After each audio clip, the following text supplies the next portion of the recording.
In Tippecanoe County today, hundreds of public safety employees volunteered to find out how immunizing a large group of people can work. Renetta Dubose is here to tell us how the drill went. Renetta? Jeff Nicole, Tippecanoe County Health Administrator Ron Kripe says the CDC will need to keep track of who gets the swine flu vaccine because it will be released in a limited supply. So the state chose Tippecanoe County for the trial run. There you go.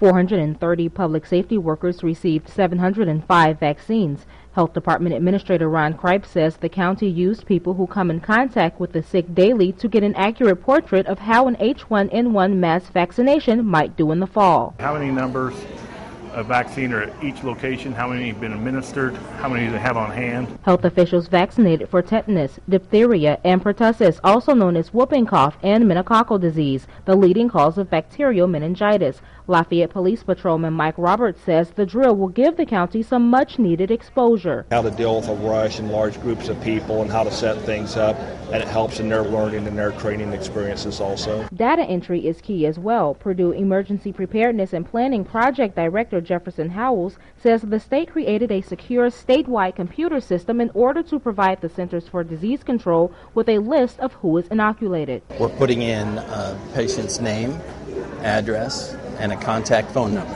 And then also, in this particular situation, what vaccine that they've received. Kripe says timing is everything when it comes to mass vaccinations. He said during the last drill, it was 2.5 minutes per person. This time, they're averaging about 2 minutes per person. And the quicker we can get an individual in, processed, and out, the quicker we can cover the vaccinations that we need to in that community. Now, in addition to the speeding of the process, Kripe says they worked out some technical details that may help the mass vaccination. He says the H1N1 vaccine should be manufactured and released from the CDC by October, but he says it will not prevent swine flu, only lessen its impact. Renetta Dubose, News Channel 18.